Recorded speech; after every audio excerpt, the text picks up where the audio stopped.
else on? It could be. Yeah, let's.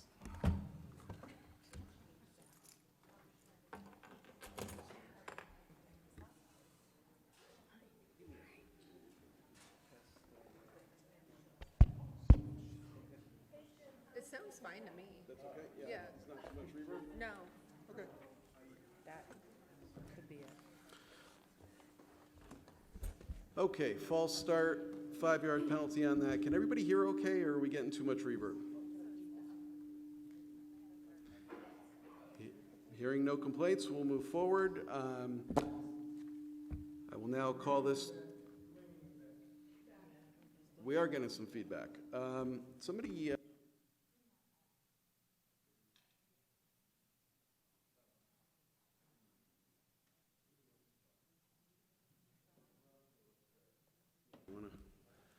How about this one? Is that better? Okay. All right, you mind if we switch? Oh, yeah. Or can you hear me from there? Yeah. Okay. There you go. Maybe I'm just too loud. I think most people will probably agree with that. Okay, at 7:02, let's call this meeting to order, please. Please rise for the Pledge of Allegiance. Pledge allegiance to the flag of the United States of America and to the republic for which it stands, one nation, under God, indivisible, with liberty and justice for all.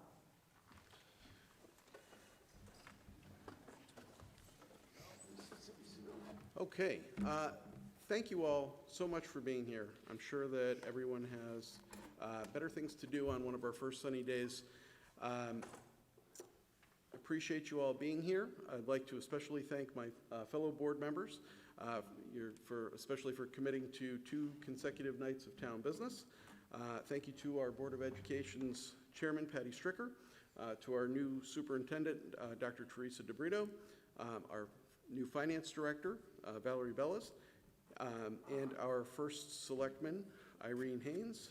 We're very appreciative and thankful for everyone's hard work and dedication to putting this year's budget together. At this time, I'd like to read the public hearing notice that was posted in the town clerk's office, the East Haddam News, and online. The Board of Finance will hold a public hearing to review the 2024-2025 proposed budget for Board of Selectmen and Board of Education expenses and revenue. The public hearing will be held at the Nathan Hale Ray High School in the auditorium. The public hearing will also be broadcasted via YouTube Live. A citizen's guide with information on the proposed budget will be provided as an insert in the April 11th East Haddam News. All budget documents are available on the town's website at www.easthaddam.org, and copies are also available in the town clerk's office. To ask questions or give comments prior to and during the public hearing, during the public hearing phase, please email budget.questions@easthaddam.org.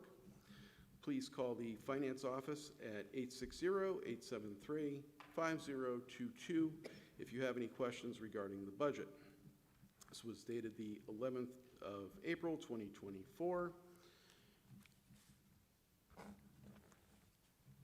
As many of you remember, last year's budget process was complex and challenging. It took quite a lot of work to finally get a budget passed that the majorities of voters approved of.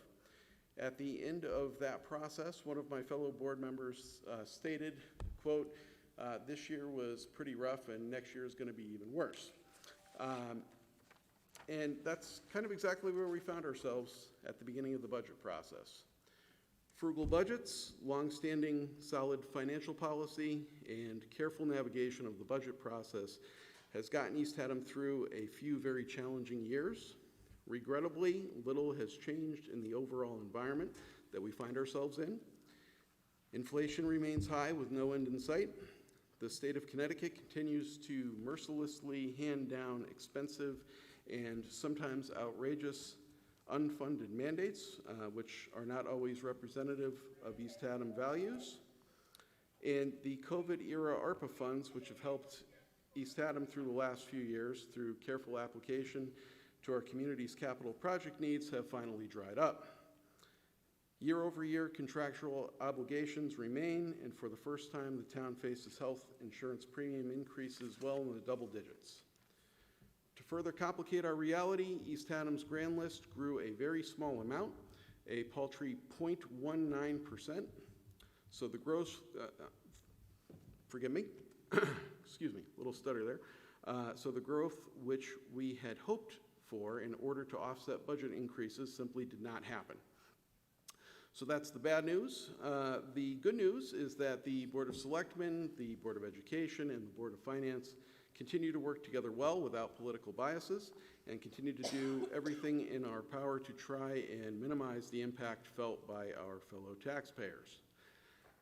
The budget which we are proposing represents the realities of the world that we live in.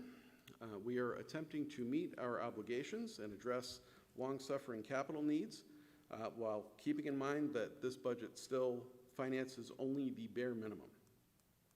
I believe that I may safely speak for our board when I say that our budget has been well vetted, and we are not passing any expenses on which are not in immediate need of addressing. With that said, the proposed budget represents a mill increase of 1.01 mills, or roughly 7.28%. As was well stated during a budget workshop, East Haddam does not have an expense problem, we have a revenue problem.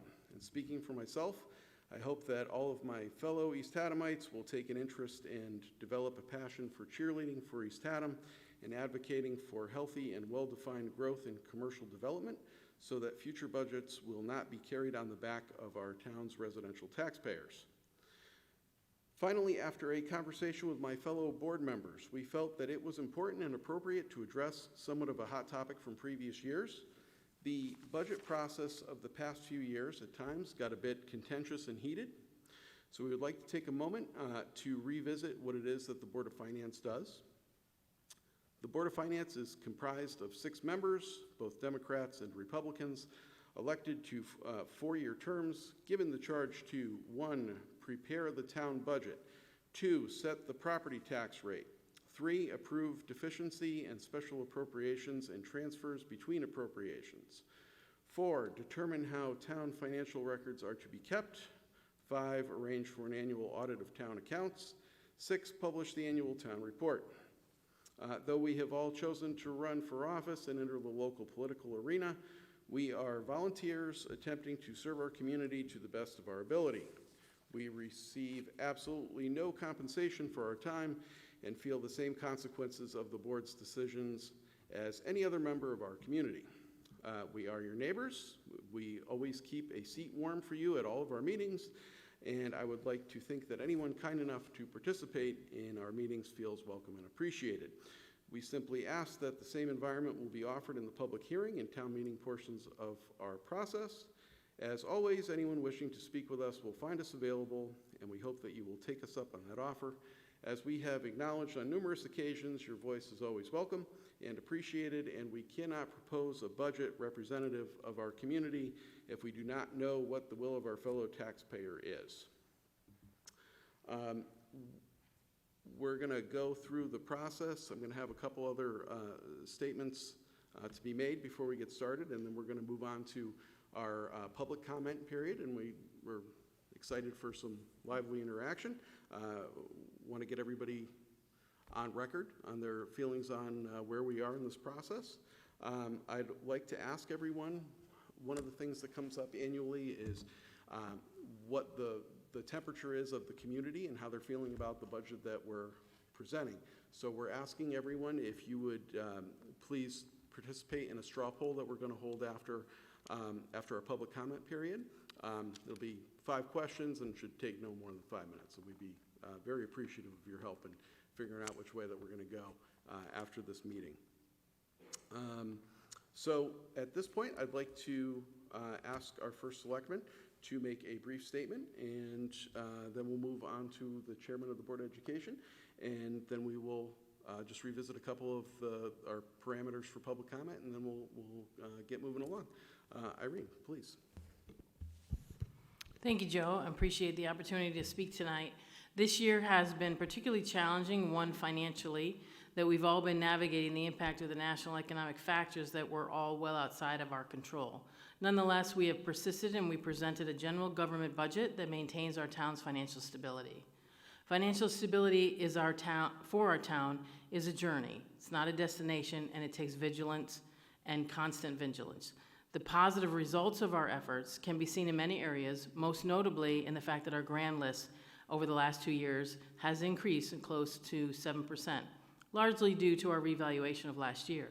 However, we continue to invest in a number of economic development initiatives and hoping people and businesses are coming here because they see that East Haddam is a great place to live, play, and work. This year's budget strives to maintain the level of services this community expects from its government. Priorities include public safety sector, our police, our fire, our EMS, and animal control, our infrastructure, our roads and our bridges, our parks and our grounds, and our buildings, our social services such as Parks and Rec, our libraries, our senior center, youth and family providing for all ages, and all our conservation efforts. Finally, to diversify our grand list, we have to invest in ourselves. This is very important. We have some major projects ahead: our Moodus Firehouse, our libraries, our town-owned fiber, and some major road reclamation and bridge repairs. These projects are investments in our future. As we continue the work in developing our East Haddam Village and our Moodus Master Plan, private investors will take notice that East Haddam is a place that invests in itself because we are investing. I'm looking forward to sharing more details about these projects as they unfold, and I'm looking forward to tonight's conversation. Thank you, Irene. Patty? Good evening. I'd like to take a moment to thank Joe Corbett and the Board of Finance for all your hard work on this budget. It certainly is not easy. I'd also like to just take a moment to recognize that there's quite a few new faces up here from last year. We have a new Director of Finance, Valerie. Thank you for all your work on everything. Eric and Maureen are new to the Board of Finance. We have a new chair. We also have new board members who are here in our audience, and we have a new superintendent of schools. One thing that has not changed, and as a matter of fact has grown stronger, is our commitment to the Board of Education, to our students, and to our community. The East Haddam demographics are about 50% with families and 50% who are seniors. And we recognize that, and we are trying very hard to work as one community. Under the new leadership of the Board of Education, we're seeing positive comments and positive changes already. We are working on our new reading initiative for K through 3, which will increase literacy. We're updating policies, increasing our transparency and our communication. We're building community relationships and partnerships, and we're preparing for our recertification for the high school. Dr. DeBrito joined us in January, and as many of you know, that's the middle of our budget season. Prior to her arrival, we had the interim superintendent, Nancy Haddam, who is also out here in the audience this evening, reviewing the budget. What that meant is that we had new, fresh eyes who were very keen on looking at every single line item in our budget. It's fiscally responsible budget. Every question was asked on this budget is how does it impact the student learning and the value to our students? And what is the return on the investment that we are giving? This was combined with the Board of Education, Business and Planning Subcommittee meetings. Every meeting reviewed budgets, reviewed every single line item. Tours were conducted at each school. All of this information, by the way, is available on the superintendent's YouTube.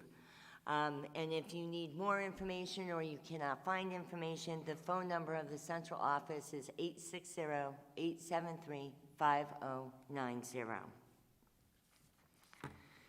The Board of Education would also like to recognize the fact that this year's increase is higher than normal. We understand that. However, it is not because we're padding budgets or adding a lot of new programs. It is because of mandates that are unfunded, health insurance, which is up 19%, and our special education costs. Unfortunately, our hands were kind of tied on many of the issues and initiatives of things that we wanted to put into the budget. We had to take them out. East Haddam is not alone on this. CABE, which is the Connecticut Association of Board of Education, I meet with the chairs on a monthly basis, and unfortunately, this is being echoed around the state. Many of the budgets are up 5, 8, 10, 12%, and yearly as well. After last year's failed referendums, as we know, we did take a cut again to our budget. This year, we are using some monies that are in our reserve for next year's budget. We've had a few soft freezes this year, and unfortunately, at the end of the year, we're not going to have a lot of money that we're going to be able to put back into our reserves. It's the reality of it. Along with our commitment, the state of Connecticut mandates us to take care of our schools properly, and I'm going to quote this: an appropriate learning environment for students, adequate instructional books, supplies, materials, staffing, facilities, technology, and equitable allocation of resources for all of their schools, and provide safe school settings. Underneath each one of those mandates is a plethora of sub-mandates of how we will accomplish these. The school boards are responsible for the care and the maintenance of our buildings, and we take that very seriously. We are also very highly aware of our neighbors' unfortunate issues in Deep River, where they did not take care of their buildings well, and they actually had to close their building in September. Students are still not back in there, and they're facing a referendum of millions of dollars in order to reopen it. This is the reality that we're in, and we will not let that happen to our buildings. We want to make sure that we're taking care of them. But East Haddam is really fortunate. We have wonderful teachers, we have great paras, we have wonderful administrators. All are dedicated to making sure that our students are ready for their careers after they leave or college ready. This includes making sure that they have the advanced learning skills, whether it be technical or AP, so that they can get into colleges.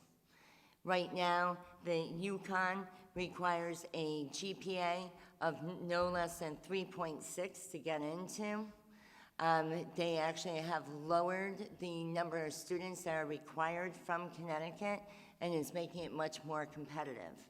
What this means for the Board of Education and for our teachers is that we must provide them an adequate education and all of the courses that they need. And I just want to follow this up by saying thank you to everybody who is supporting us, and we look forward to supporting the community as well and all of the initiatives. With that, I'd like to turn it over to Dr. DeBrito. Good evening, everyone. I couldn't have said what Ms. Patty Stricker said any better. We have worked very hard. We are very focused on offering students and families quality education and quality services. We are one community, and we are super excited to have progress, and we are hopeful and here to answer any and all of your questions. Thank you. Okay, thank you all. So at this point, I am going to open up to public comment, and the first step, before anybody gets up, I would like to read 3 emails that have come in prior to today's meeting. At the end of our public comment period, we'll read anything that comes in during the meeting, and I just wanted to get a chance to get these read into the record and do our best to answer them, and may potentially answer some questions that are in the audience currently. Once we open it up, once I've read these 3 emails, we would like, anyone that would like to speak, please just come down to one of the 2 microphones that are here. Please state your name and your street address for the record, and we are asking everyone to limit their initial comment to 3 minutes. We will be timing that just to keep it fair and keep things moving along. You're more than welcome to come and speak again after everyone's had the opportunity to opine. So with that said, I would like to read these emails in the order that they came in. The first reads, "Hello, the Board of Ed and especially the superintendent seem to have produced a fair budget for this year. I would be concerned about subsequent years when the Board of Finance does not have extra funds to help reduce to overall effect on taxpayers. My question is, does anyone know what the total cost of unfunded state mandates are on the education budget?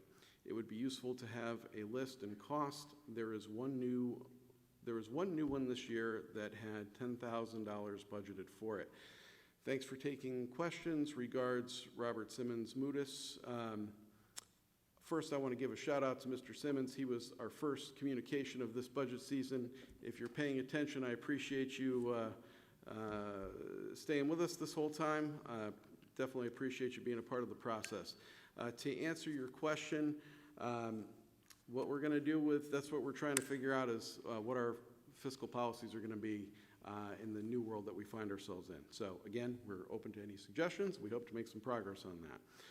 As far as the unfunded state mandates that are specific to the education budget, I do not have an answer right now.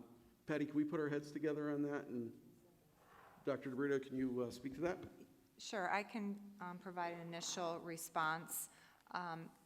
And it's not that we're against these initiatives either. So the reading initiative, that we incorporate programs and training that encompass the science of reading, how the brain really learns to read, we are estimating about $75,000 for that mandate. In addition, we are mandated to have additional trainings, so all of our paraprofessionals stay with us throughout the day, even when students are not in school, and they attend additional days, which is different. That's a newer requirement so that we can provide trainings. And so we do try to get either somebody in or online virtual trainings for them that were approximating about $5,000. The HVAC indoor air quality testing, $110,000. We know that the decrease in ECS is at least $35,000. We don't have the total number yet. We also have additional trainings that are required for teachers, mandated social emotional learning, training for principals coming up, alignment of goal setting that aligns to strategic plan, training for kindergarten teachers and materials to redesign play-based instruction. That is a newer legislation. We have an added half-credit course for graduation requirement by legislation, and that's to add a specifically financial literacy course, which counts as a humanities half credit. The 2% decrease in excess cost, at least $25,000 there. Certainly NEASC, all the preparation to be accredited is thousands of dollars. We don't have the complete number there. The $10,000 that was referenced earlier, that is to provide the menstrual cycle products free of charge to students. Software, we have to make sure that we are able to keep student records safe from year to year. All the network cybersecurity, we know that there are districts that have been compromised, so the network system has to be fully protected. So there are lots of areas. I just gave a window. It's hundreds of thousands just off the top of my head. I think that number is probably sufficient for our purposes. Thank you. Thanks for taking the time to speak to that. And thank you, Mr. Simmons. I'd like to move on to the next email. This one reads, my question, number one, last September 11th or 12th was the third budget vote for the 2023-2024 town budget. It failed the second time for a budget of 25.75 mils. On the third vote, it passed for our budget to go to 25.3 mils. How come nothing in the town reflects on the 25.3 mill rate? We never should have been billed last July for our property taxes before a budget was reached. All that extra money should have been given back to the property owners now, or our mortgages will go up because of the first selectman having us pay before budget was set. Not good practice. My question number two, why did the town buy the property from Grandview Campground? If the town let a private buyer get it and builded some new houses there, it would have brought in more tax revenue for the town and saved us from having our taxes going up again. Now I can go to the town meeting and ask these questions, or you can answer them here. We did respond initially. Thank you, Robert Grenier. So we can speak to this briefly. As far as the process that we entertained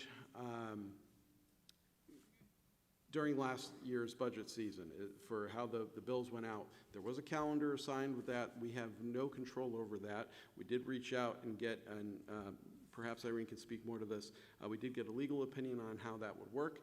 If we could, in fact, return money directly to taxpayers, if we could credit it in some capacity, the answer to that, to my understanding that we received, was that was not possible.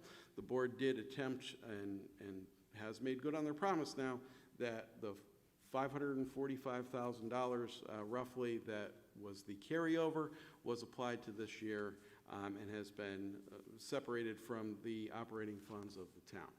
I think we feel satisfied that that has been a relatively transparent process. I understand it's a little goofy. We would have loved to have that not been what took place. We would have loved to keep the money in folks' pockets, but we are statutorily obligated by the calendar to set the mill rate as of, I believe it was July 1st.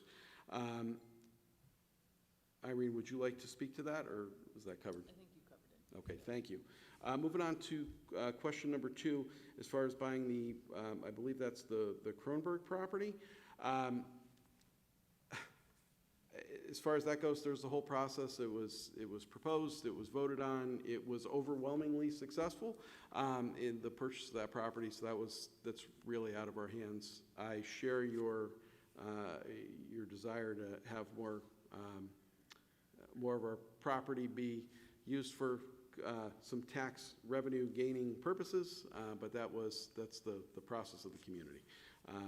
But thank you, Mr. Grenier, for the email and for participating with us. And finally, this is to whom it may concern. Thank you for your hard work on this process and for taking the time to consider our questions. Unfortunately, I cannot make the meeting, but I have the following questions, concerns regarding the current budget process. Number one, what amount of money was overpaid last year in taxes as a result of the approved mill rate being lower than the set mill rate? And is the full amount of that overpayment being applied this year solely to reduce the tax burden for residents? This is my editorialization. The amount, as I stated previously, was $545,000, and yes, that was applied to this year's budget. Number two, last year after the budget failed the first time, taxpayers were offered the same budget to vote upon a second time, which effectively ran out the clock on making budget cuts before the mill rate had to be set by law and ultimately resulted in us paying taxes based upon the original proposed mill rate that had been rejected. My question is, in the event that the budget fails this year, what can be done to prevent this from happening again and to ensure that a second budget vote will take place on a different budget before the mill rate must be set by law? Thank you again, Elizabeth Feature, and I apologize if I'm butchering your name, certainly unintentional. 54 Moodus Leesville Road in Moodus.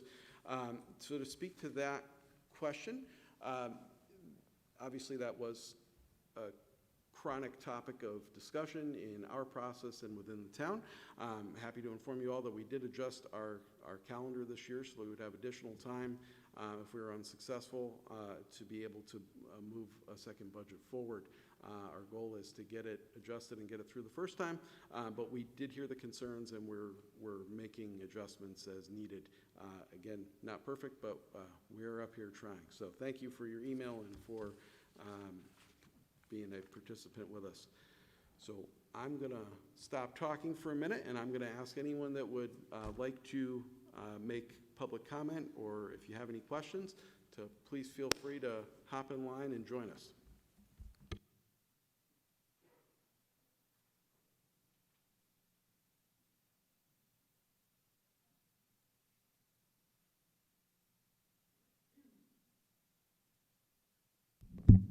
Everyone's saying, Mrs. Evans, please go first. So they're all going to line up behind me. Rosemary Evans, 5 Laurel Cove Road. Last week, I was fortunate to take my family to Florida, and one of the things I wanted to show them was my old high school. And as we drove into the town, I was overwhelmed by how battered and torn it looked. And we got up to the high school, and I was heartbroken by what I saw. The building was dilapidated, there was portables out front, and so I had to drive around to the front of the school just to make sure that the name of the high school was the same, that I hadn't been in the wrong place. And when we came home, my family was so proud of where we lived. Even though the bridge is under construction and we see the Goodspeed Opera House and we go through the town and see how well kept everything is, they felt proud. My 3 children went through these schools and are adulting well. My grandson's in kindergarten, and we've chosen this community because of how well our selectmen take care of it. And I've chosen my career here because of the wonderful colleagues that I've had and the growth that we have as teachers. But then I look in this room where I live every day, and you don't see it because it's behind you, but look at the curtain. That's infrastructure. That's part of what we need to take care of. That curtain and the ones behind have been here since the school opened. The drama club pinned those curtains together with safety pins so that they could open and close it for the musical. We can't put aside and kick down the road the things that are going to keep our town a place where we can be proud, whether it be the firehouse, whether it be the school. We have children who are still suffering from COVID. We've had 211 calls at the elementary school this year. Our mental health is something we have to address because my grandson was 3 years old before he ever played in McDonald's play area. These children aren't the same, and we're not normal like we want to think. And so we have to have the people here in this building to care for, and the other schools to care for our children. And our community, the Youth and Family Services and the Senior Center and all those places that we pay for help to build that community and that love that our children feel and that we all feel. And we do have to pay for that, and it is hard. But I live here too, and we're willing to do the things that we need to do to make sure that we're all here for each other. And sometimes that's a little painful, and we'll get through it together. And that's what Youth and Family is for, and the food bank, and the clothing bank, and all these wonderful things we do for each other. Thank you for all you do for us. Thank you, Ms. Evans, and thanks for starting us out. I know that's a tough spot.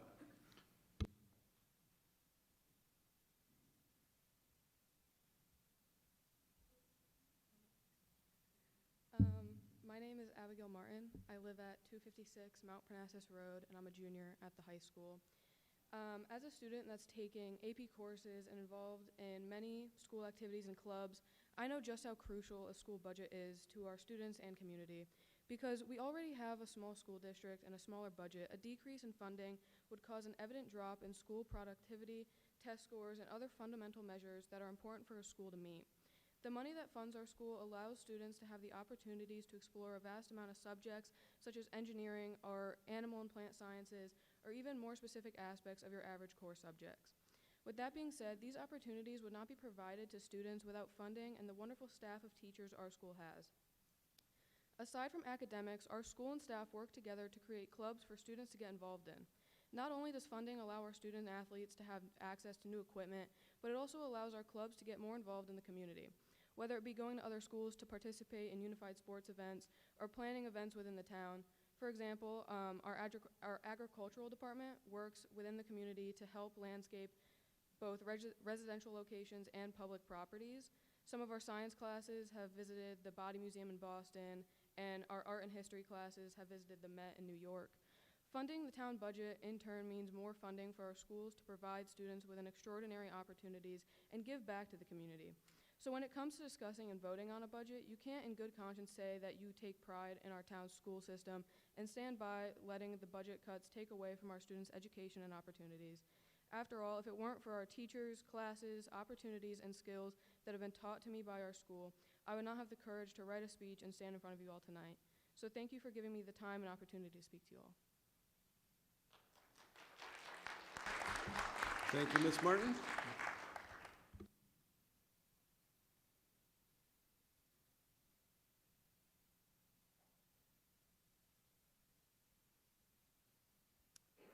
Laurel White, Norwich Salem Road. I'm on the Board of Education, but I'm also a taxpayer.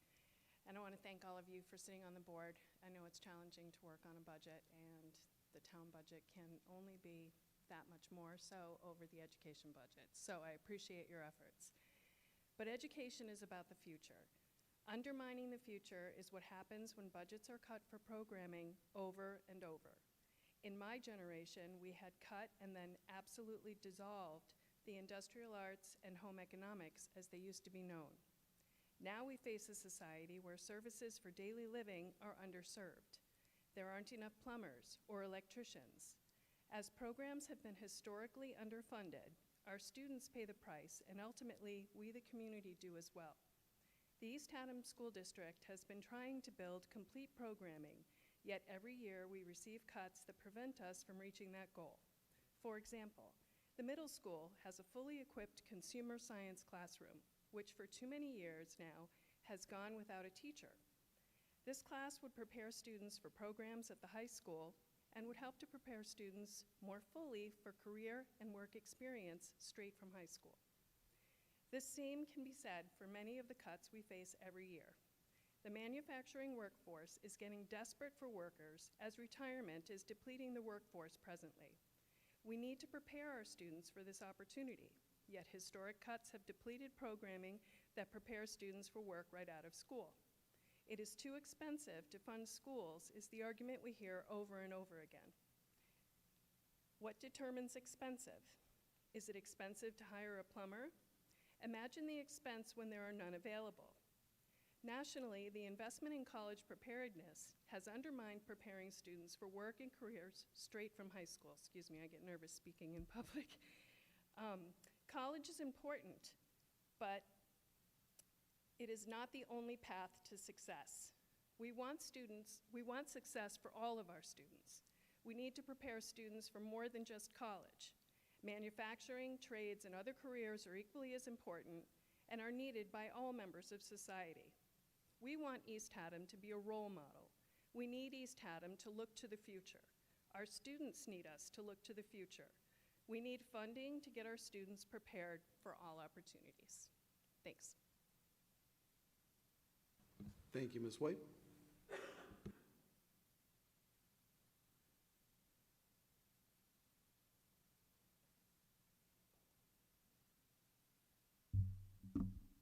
Denise DeStefano, Town Street.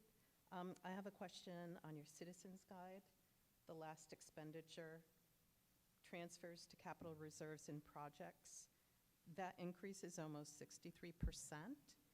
Are you able to tell us why, what the projects are, what the costs involved are?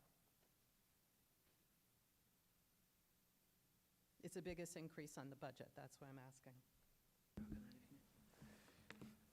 That transfer includes mainly transfers out to capital projects. ClearGov has a lot of detail about which projects that large amount transfers out to. There's also transfers in there including reserves for education, ambulance, future projects. There's also transfers out there to animal control and other funds that we transfer out to. Unfortunately, the citizen's guide isn't big enough to explain all that Yeah, in. it would be nice if we could have that. It's all easily listed in accessible. ClearGov, if you can access the online link that we provide. That whole transfer out to funds is clearly laid out. I so actually you can tried to do change- that this morning and the link wouldn't open when I got to ClearGov for this year. So, Okay, we can is there any look at that. information you can share now about projects and expenditures? It would be lists and lists of projects. I can see if ClearGov will open for me. I was able to open prior years, but not this one. I wondered why. We had tested that too. I'll go in.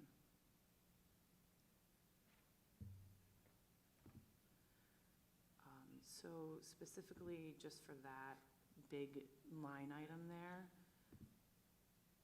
we have, hold on one second.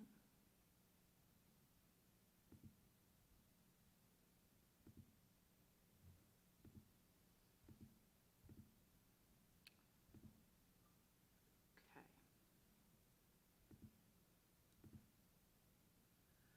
So we have transfers to capital projects for the general fund in the total of 1.1 million. Those are, I can list some projects in a minute, but that's an accumulation of about, maybe 20 projects, 20 to 40 projects between the town and the Board of Ed, which we can get to. There's also a transfer out in there for current debt service that we're paying on previously bonded projects.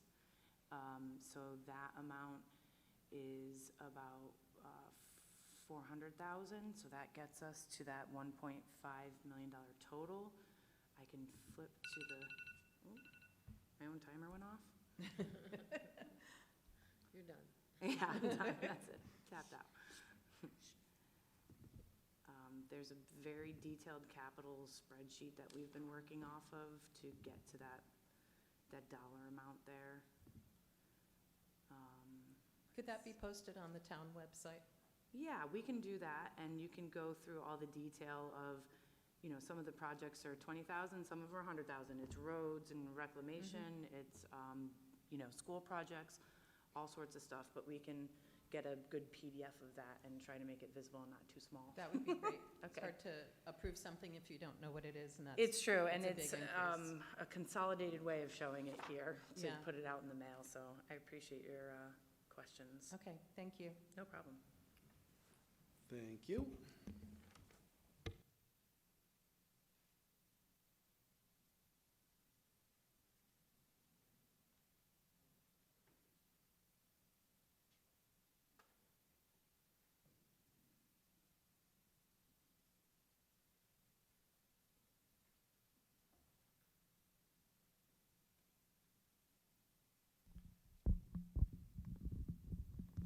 Good evening. My name is Jim Francesi. I'm on the Board of Ed. I'm also a taxpayer, like everybody else, and a guy struggling with a microphone. I'm going to make comments on two completely different veins. First off, and I've made this comment in other meetings before, but I think it's really important. We all know about the magic of compound interest. You throw some money in a savings account, and you earn some interest on it. And then a little later, you're earning interest on the interest.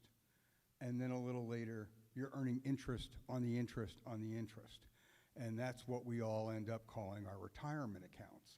I know that because I retired 5 years ago.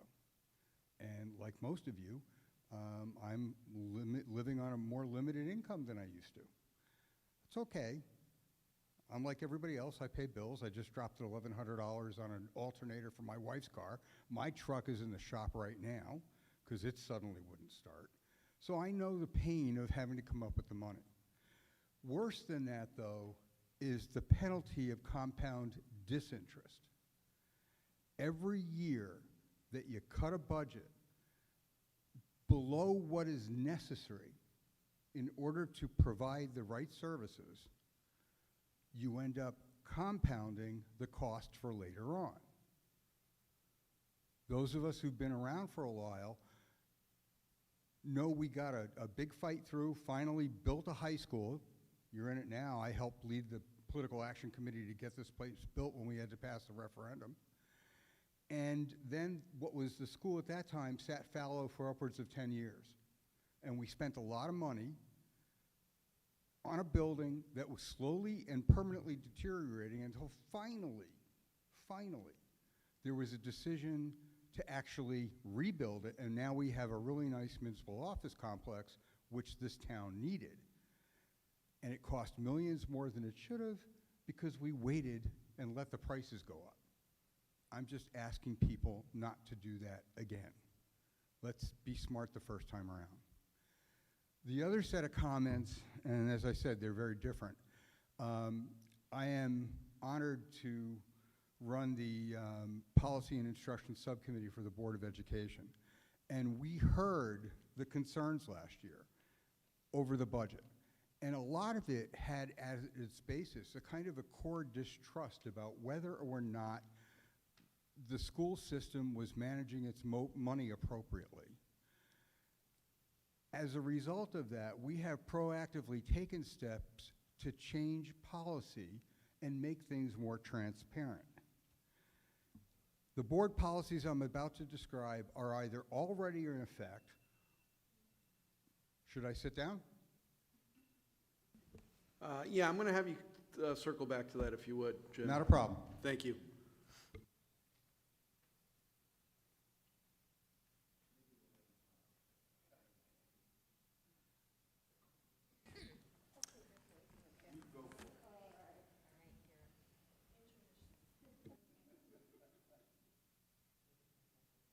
Oh, I brought my budget book up here.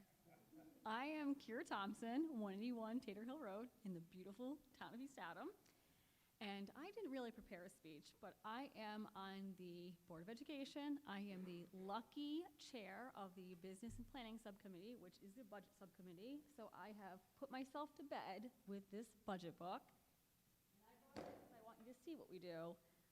We are volunteers, just as the Board of Finances, and we spend a large amount of personal time reading and preparing for reading the budget. I'm telling you, everything from erasers, daffodil diggers, there's 2 in there in case anyone wants to know, and all the way up to special education. We look at everything. We spend a large time reading the budget, preparing for meetings. We have attended many meetings. We look at every single line item.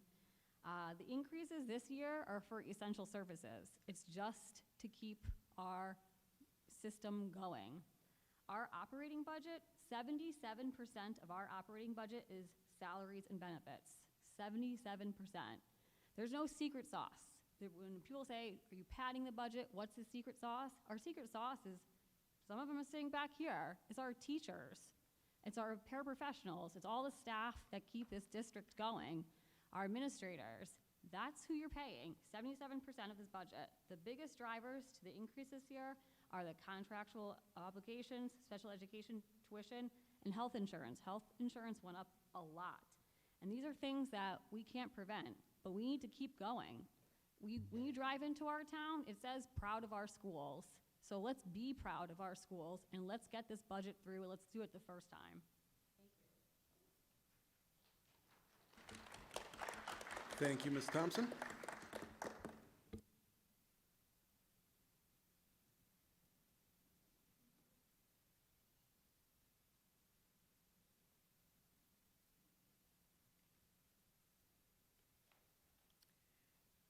Good evening.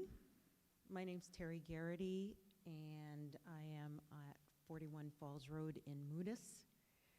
I am also here as a community member, a taxpayer, and I'm also a member of the Board of Education here in East Haddam. Many of you know me for my advocacy for special education, so I'm here today, obviously, to address the issue of the education budget. And I want to emphasize that a great education is at the very fabric of our community. As we navigate this complex budget constraints that we are under, we need to recognize the profound costs we pay when we fail to provide adequate funding for all students, especially those with a disability. For those of you that are unaware, the IDEA, which is the Individuals with Disabilities Education Act, authorizes the federal government to pay for up to 40% of the excess costs of special education every year. Well, since 1975, it's only been funded at 40%. Districts are mandated to educate students with disabilities regardless of how much it costs, leaving local government to fund the rest.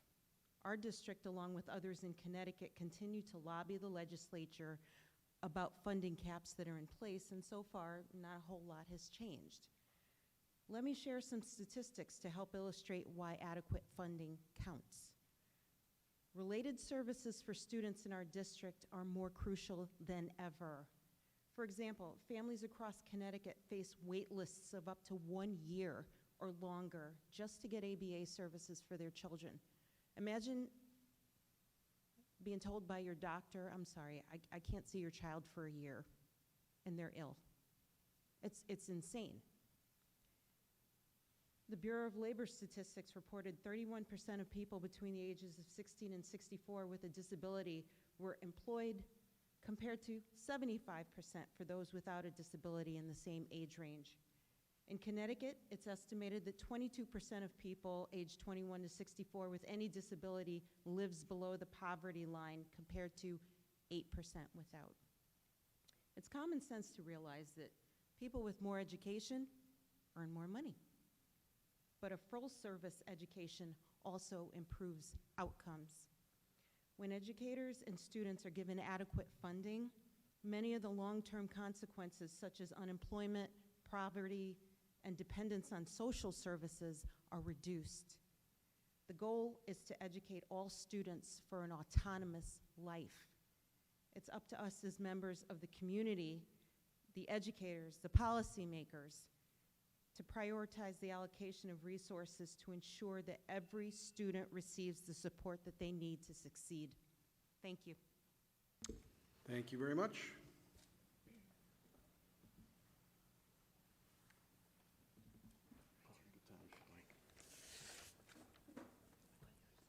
All right.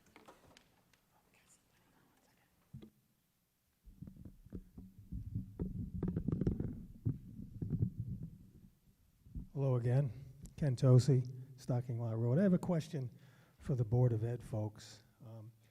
Just sitting back here listening to you talk, it almost sounds like you're suggesting that we're underfunding the educational budget for the year, and you're cutting things a little too thin. Is that a fair statement?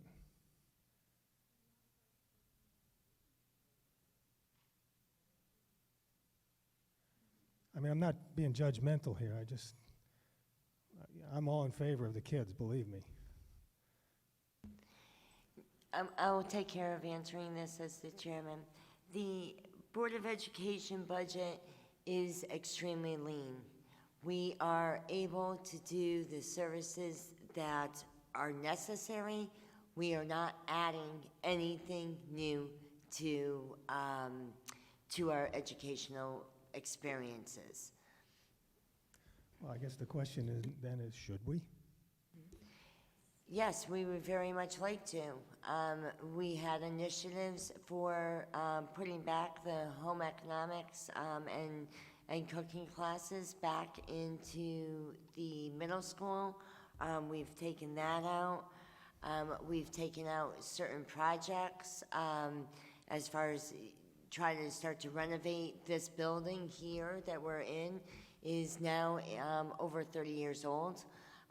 We need to start to really update the library. We need to update the hallways. You start seeing that they're worn, the bathrooms.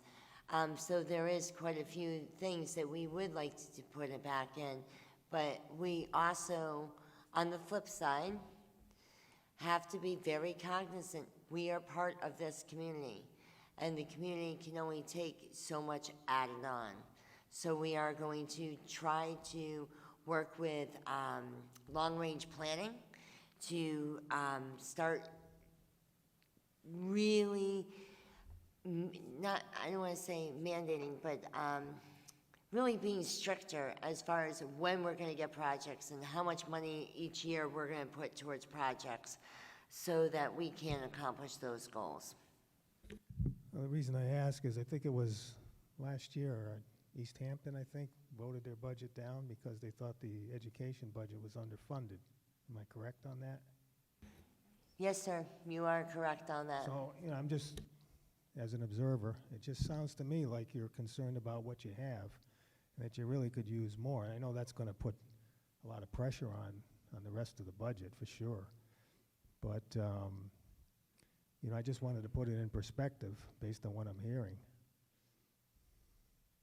So, And we appreciate those comments, and again, we're trying to work within the community boundaries, and see what we can do.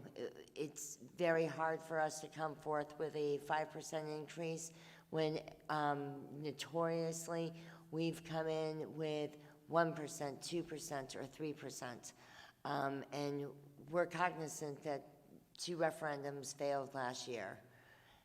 So we're trying our hardest to keep everything balanced. But we definitely appreciate your awareness on this, and we're aware of it too. okay, thanks. Thank you. Thank you, Mr. Tosi. Hi, everyone. My name is Rebecca Watley. I am an elected member of the Board of Finance. Right now, I'm speaking as a taxpayer and a parent of 2 children in our elementary school. Throughout the building, I found many instances of the intersex inclusive Pride Progress flag being on display on classroom doors and within the classroom. The intersex inclusive Pride Progress flag was created in 2021 by Valentino Vecchiti. Others may generically call it the Pride flag. This flag consists of many colors such as red, orange, yellow, green, turquoise, indigo, brown, and black, which represent life, healing, sunlight, nature, magic, serenity, and people of color, respectively, acceptable and age appropriate. The violet, white, blue, pink, and white represent LGBTQ, transgender, gender neutral, and transitioning people, respectively, which is not age appropriate in the elementary school. I spoke to teachers, principals, and superintendent to get a little more information as to where these stickers came from and why they're displayed in the elementary school. I was told the Connecticut-based organization called PRISM Counseling and Support came in for Professional Development Day. PRISM Counseling provides counseling for LGBTQ youth and families, and also professional development trainings for schools and businesses. The organization spoke with teachers and provided training on how to address students who may identify with other genders or preferences. The flag stickers were given to teachers who were able to display them on their classroom at their own discretion. They were paid $1,500 by the East Haddam Public School System for their services and training on or around December of 2023. As a parent, I would like to see greater transparency on our school's professional development costs throughout the year. Who's coming in? What topics are covered? I would like the opportunity for my voice to be heard and the ability to object or support. Parents, such as myself, need to be prepared for conversations or questions from our children. Due to these flags being displayed in the elementary school, I have had to discuss this topic with my children much sooner than originally planned, and I don't appreciate that. LGBTQ is a hot topic. At the elementary school, it is something that should be left up to parents to explore with their children on their own timeline. This is not age appropriate, and there's preschool children in the building. I would expect to see these in the high school and possibly the middle school. Sex ed is not taught at the elementary school level, so why are we displaying this flag? It celebrates differing sexual orientations and individuals undergoing certain physical changes to become another gender. Why are we using public funds on these trainings? We should focus on your classical educational topics, such as math, science, and literature. It's all about transparency and providing parents with the information they need and deserve to have. So I look forward to working with the new administration to see more clarity on this particular area. Thank you. Thank you.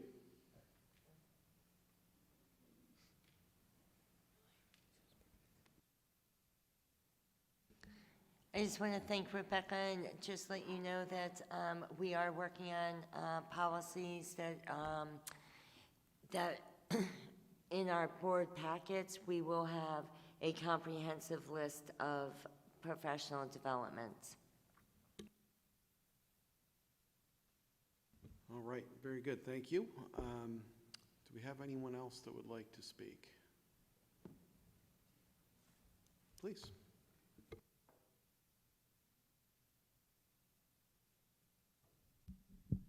Hello, my name is Debbie Langdon. I live at 255 East Adam Colchester Turnpike. And I think we've covered the Board of Ed budget, so I thought I'd just throw in a different line item. I just happened to crunch some numbers. I've volunteered as a poll worker, so I noticed on the line item for the registrar of voters, a 67% increase. But since fiscal year 2023, it's actually doubled 100%. So what was 44,000 is now over 90,000. And that is because of the new 14-day early voting mandate. And it falls under the category of either underfunded or not funded. So the primary, which is 4-day early voting, is an unfunded mandate, and it costs our town about $5,000. The general election costs the town about $20,000, and that is underfunded. We're only reimbursed about $10,000. So the tax burden to our town is $15,000, and I just thought people should be aware of that. And I'm hoping that since we're a town under 10,000 residents, that maybe we can address that and see if we can still comply, and maybe have, since we didn't have a large turnout, perhaps have the staff handle some of the early voters, or have them, handled by the town clerk. But 15,000, it's a drop in the budget, but it all adds up. Thank you. So I'll just speak to this just because I know a little bit more about this. In regards to how elections are run very regulatorily. So therefore, how the election has to be run by the registrars, and they have to have people who are trained to be there at the polls, et cetera, et cetera. So as much as it's a great idea to bring in some staff to help and lessen the added burden, we have a very lean and mean staff, so they don't have a whole lot of extra time. But to the point being is that these people are trained to work the polls. That being said, we had to put in our town's plan to run the primary, which was a 4-day, which you quoted as saying it was $5,000. You're exactly right. That was sent in to the Secretary of State. Secretary of State approved our plan, and then obviously us, as well as many other states, including myself as a state rep, went back to the Secretary of State and has petitioned the Secretary of State saying that this early voting initiative of hers was to be paid for by the state, that this was not going to be a burden on the towns, and she said it was not going to be a burden on the towns. But so far, we've used half of the $10,000 that each polling place gets from the state. So we are hoping that the 14 days that we have ahead of us in November, we will be getting more money reimbursed to us by the state. So more on that as it comes, but you are absolutely 100% correct that this was an unfunded mandate, that they said that the state was going to take care of, that it would not fall on the municipalities. Yet obviously, even in our initial plans for the primary, at 4 days at $5,000 for our town, needless to say, there are many towns and cities out there that have more than one polling place. This is just one polling place that gets $10,000 for the year of early voting that has to happen. A primary, and then 4 days primary, and then 14 days of the regular election that happens in November. So more will come. Hopefully we'll see more funding as well, but we don't know yet. Thanks for the question. Thank you both. And I think and Debbie, I appreciate you bringing that up. I feel like that is a perfect example of the challenges that we're facing. It's a lot of hitting us from every different angle, and there's zero recourse. It's just figure out a way to pay for it, and we don't really care whether you do or not. It's not our problem. So it's really unfortunate how that operates, and that's my personal editorialization. So anyone else like to speak? Otherwise, Jim, I'd love to tee you back up if you wouldn't mind.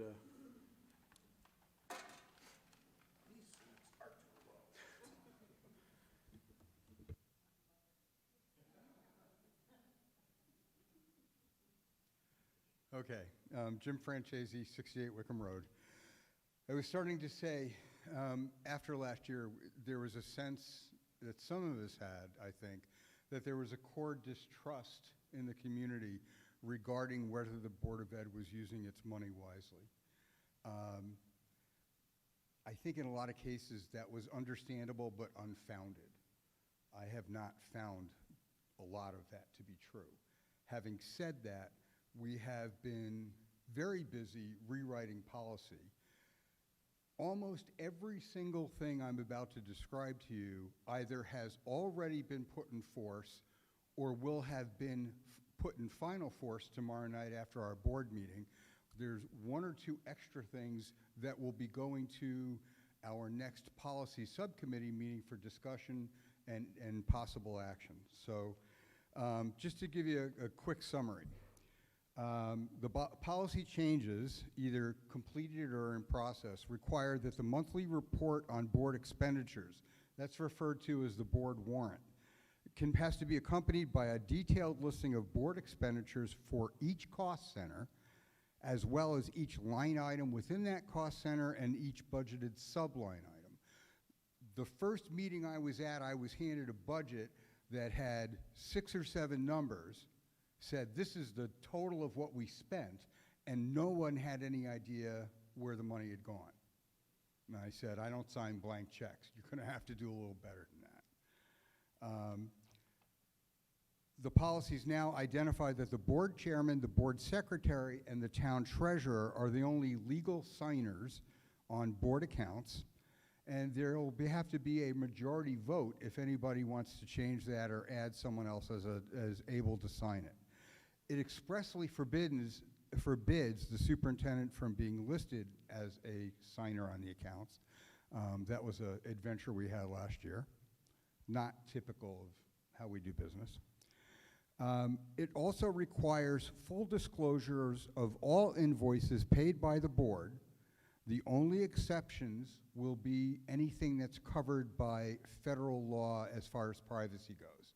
So for example, if somebody wants to see an invoice for a service provided to a student, they can see the invoice from the biller, but they're not going to see who the kid is, because that's protected by the Federal Educational Rights to Privacy Act. Anybody can get those things now. It significantly restricts the superintendent's authority to transfer money between or within cost centers without board notice and approval. And again, I'm not necessarily saying that that happened, we're just being careful. We know there's concern out there, and people have a right to know what's going on. It strengthens fundraising practices. Give me 2 seconds and I'll just finish, Joe. It strengthens bidding and purchasing practices, and it requires a board vote to waive bidding. And it requires the superintendent and business manager to more widely distribute bid requests whenever feasible. And then speaking specifically to what Ms. Watley had brought up, we're proposing a change in the job description for the superintendent, which will require both monthly disciplinary reports. And again, it's not going to say who the kid is, but it'll say this was an offense, this was a consequence. And it requires notice on the board packet, which is also published online, for professional development for teachers. Now, we haven't worked out, I don't know if that's going to be, this is what's coming up next month, or this is what we did last month. We'll work out that detail. We haven't finished that part yet. But it's going to be open and it's going to be public because people are concerned, and we're trying to respond to those concerns. Thank you. Thank you, Jim.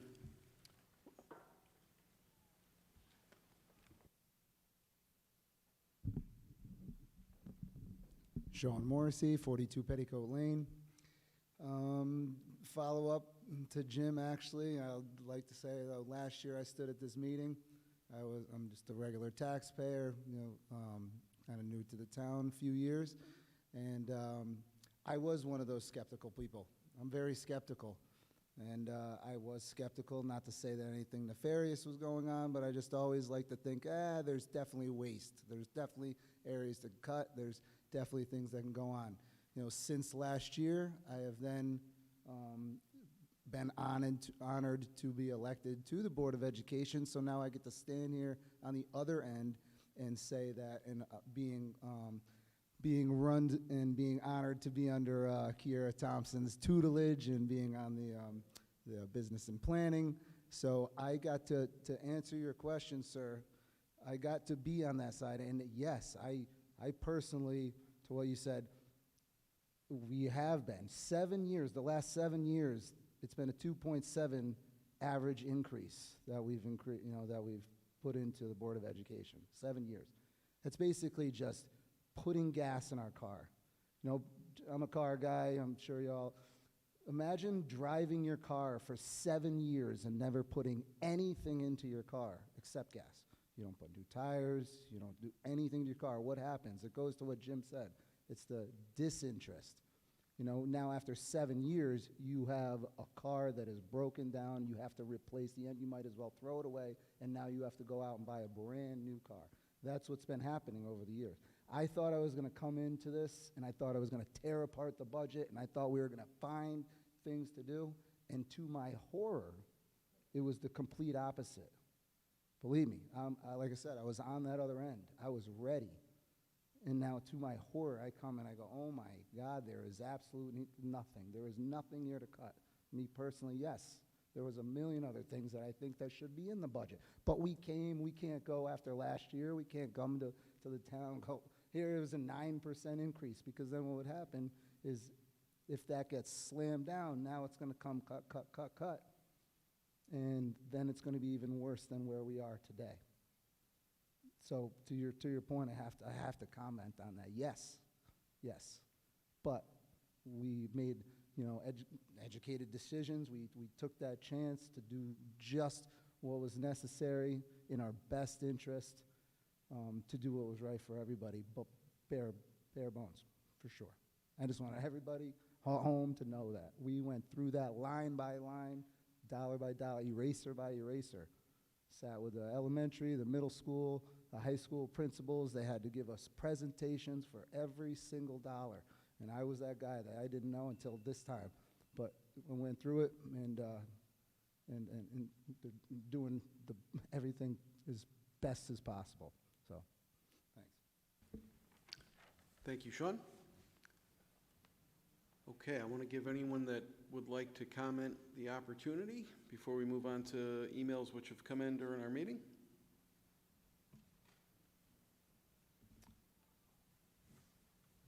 you mind if I steal that for a minute? Sorry, there we go. Thank you. Okay, let's see. While the Citizens Guide circular gives helpful information, I believe that it should include the following. A, having a column that reports the prior year adopted budget.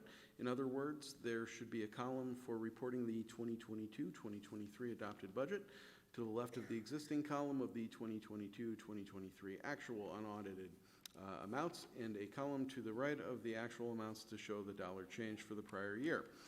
This would give taxpayers a chance to review the prior year's actual performance to the adopted budgeted amounts. B, the current fiscal year is already 3/4 done through March 31st. The guide should have a column that reports 3/4 of the actual unaudited amounts against 3/4 of the adopted budget so that taxpayers can have a chance to review the current year's performance to date. C, there are additions to revenues and deductions from expenses for activity to and from various reserve accounts, but nowhere can I find any information as to what the actual reserve balance is at the end of each fiscal year. Taxpayers should know what the total reserve balance amounts are at the end of each year. The Citizens Guide page seems to be the only widely printed information sheet that is provided annually to taxpayers. I feel that while it does contain a lot of useful budgetary information, it lacks information that I feel is important to have. Can the Board of Finance have the above information items prepared and presented at the town meeting on April 30th and for future years as well? Thank you for your consideration, Walter Roguski. I can speak to that briefly. As far as point A, improving our Citizens Guide, we're always open to suggestions, and we appreciate that, and I don't think anybody is opposed to revising that, so I certainly appreciate the input on that, and we'll see if we can make it a better product. As Valerie spoke to earlier, we're trying to get it on one sheet of paper, front and back, and get it out to the community. Maybe we are missing some stuff. We can definitely put that on the agenda for discussion at our next meeting, and maybe we can come up with something better for next year, so thank you. As far as the up-to-date statements, so we do have our finance director's report that is presented each month. The up-to-date, I believe, Valerie, am I correct in saying that up-to-date reports are on the town website, I believe? No, they'd be available in your Board of Finance packets. They're typically presented to the Board of Finance for financial review. But that would be, But right. there'd be discussion in minutes, and obviously, we would discuss them in the YouTube and everything. Right. In the video recording. Correct. So it is important, thank you. It is important to note that that information is public. It is stated monthly on the second Monday of each month when we have our meetings. Every great once in a while, we'll kick it to the next month and then do 2 months in one shot. But it is all public information.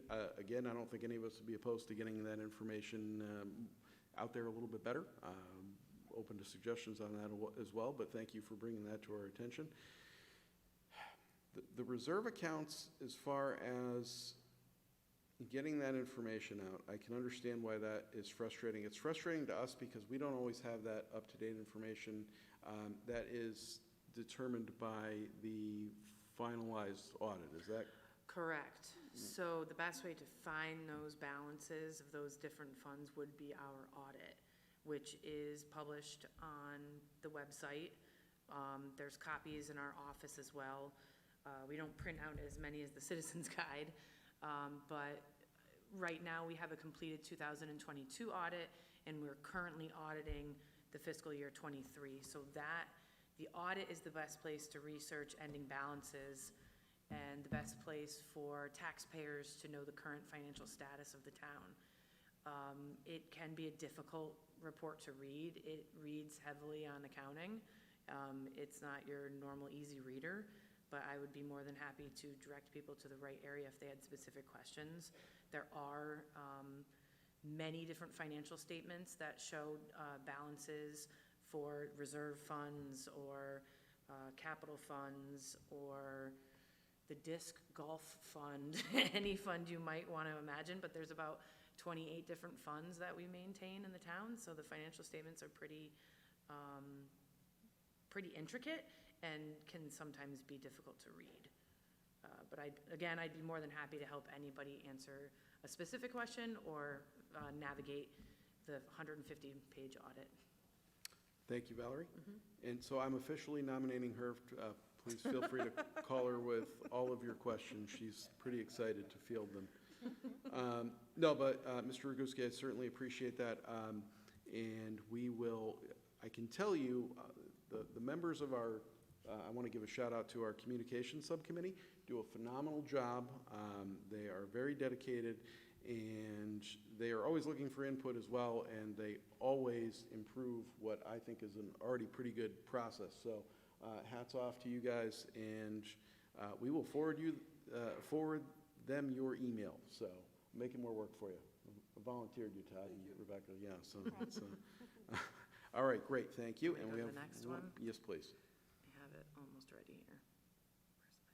I'm sorry. No, you're fine. Just reaching over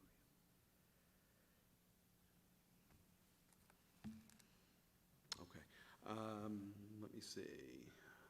To whom it may concern, I saw from the special meeting last night that there may be a straw poll taken about what people think of the proposed budget. My husband and I cannot make the meeting, but we do want to participate in the poll as it appears it may impact what happens next in this process. We also want to express our concerns that many people cannot attend this meeting as it is on a weeknight and the bridge is closed, so people are getting home from work later, and as a result, a straw poll will only reflect the thoughts of a small group of people who are actually able to attend. We would like to add our votes to the straw poll in the event that it takes place. Should the budget, I'm sorry, question one, should the budget be adjusted to, I apologize, I was reading this in the wrong context here. If the question is, should the budget be adjusted to yes votes here, it should be adjusted. 2, which part should be adjusted? 2 votes here that the Board of Education budget should be cut. It is too high as proposed. Given the ongoing inflation and the tax increases last year, this is not the time for additional budget increases beyond those which are absolutely necessary. Most families have had to tighten their belts, so to speak, and the budgeting process must do the same yet again this year. Adding new expenses to the school budget for additional trips to New York City and other locations, LED theater lights, and stage curtains that appear to cost $250,000 together, smart Promethean boards that are thousands of dollars each, and hiring athletic trainers are maybe wish list items more than necessities that could certainly be postponed to a different year. Thank you again, Elizabeth Feature, AJ Olabi, Moodus Leesville Road in Moodus. Thank you very much for your email. I will say, you did exactly what we had asked you to do. We try, if you're still with us, of course. I don't have a magic wand, and we have to make a decision tonight on moving this budget forward. So I would love for a straw poll to be held over multiple days. We're doing the best that we can at the moment, and but I very much appreciate you taking the time to email us.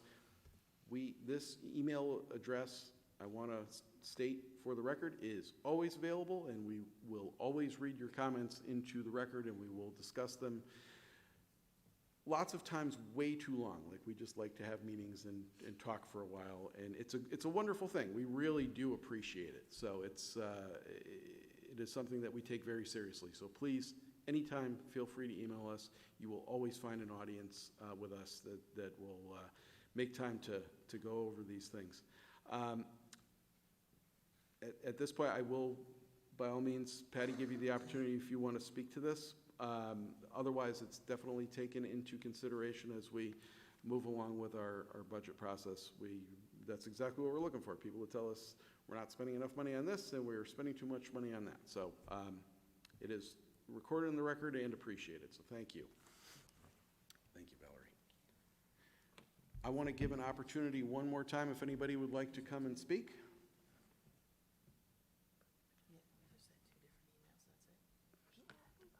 Double check for one. So there's 5 total. Okay, going once, going twice. I am going to go ahead and close the public comment. I was gonna. So I'm gonna close this portion of our meeting, and you guys have been kind enough to stick with us this long. If you would give us 5 more minutes and help us, we're just going to do a very loose poll of 5 questions, like I stated before. I do want to give our talliers a minute here, and because this is a very, very elementary science for us, we're just going to ask you to, if you vote for something, please keep your hand up long enough for us to count it.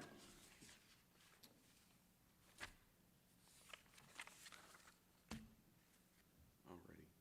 Are we in? Hold on, let me communicate with Cindy. Sure. Cindy, do you want to handle 1 the minute, middle? please.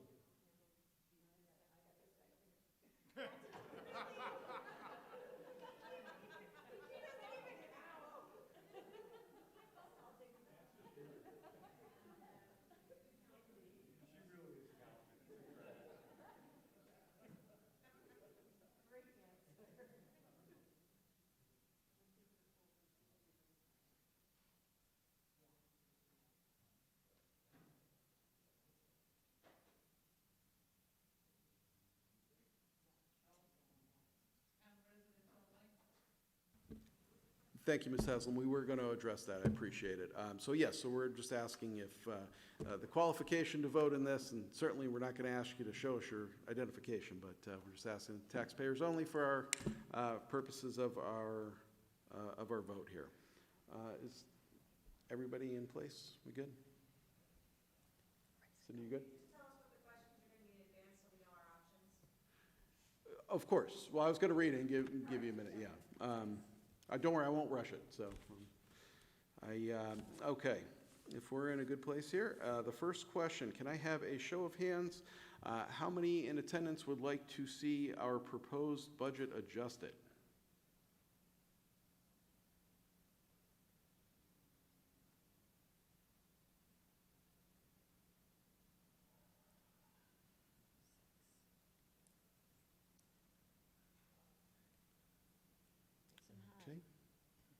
Raise your hands high, so we know they're up.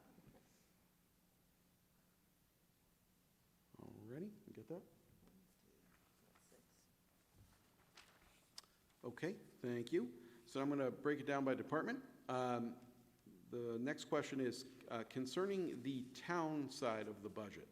Is the town's proposed budget too high to provide appropriate services to taxpayers and our community?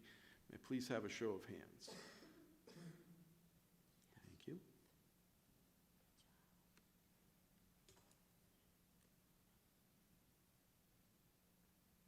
Alrighty, thank you very much. Still, concerning the town's budget,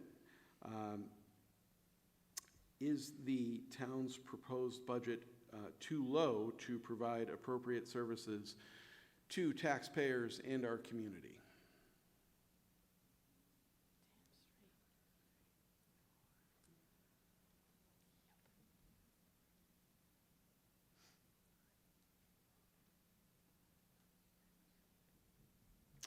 Alrighty, thank you very much. We are 2/3 of the way there. Now, concerning the Board of Education's budget, is the Board of Education's proposed budget too high to provide appropriate services to taxpayers and the community?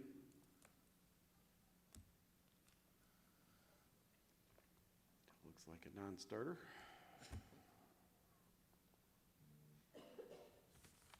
And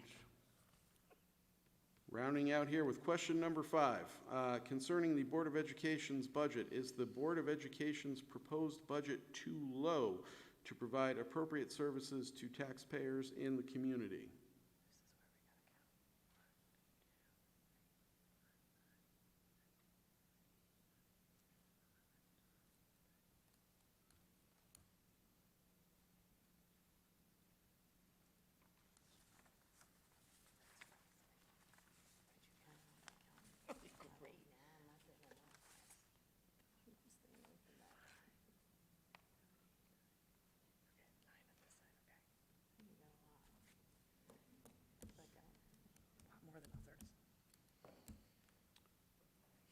Okay, you guys good? Good. All right. Thank you all for participating. I know it's a little basic, but we are, as I explained earlier, we are desperate for all of the input that we can get to help us to make the decisions on the budget here. Every year we end up coming into the vote and trying to make last-minute adjustments because it's not until then that we tend to hear from the majority of taxpayers, or at least the majority that we normally hear from. So it's an evolving process and it's a work in progress, and we're always trying to improve that, and we will continue to. So as I said previously, by all means, call us, email us, whatever you want to do. We prefer email only because, or if you're really bored on Monday nights, come and join us in person. Don't have anything fun to offer you, but if we get a bigger audience, maybe we'll start serving refreshments or something. But this is really the only way that we can move this process forward, is to hear from our fellow taxpayers. So we're very appreciative of everyone taking the time to be here. We are going to adjourn for a few minutes, and that'll close the public hearing. The Board of Finance is going to meet afterwards. You're all welcome to be here for that if you'd like, but you're certainly under no obligation. I want to just give an opportunity to my fellow board members, if anyone I know we're going to talk afterwards, but does anyone feel the need to make any statements on the record during the public hearing? I want to give you that opportunity.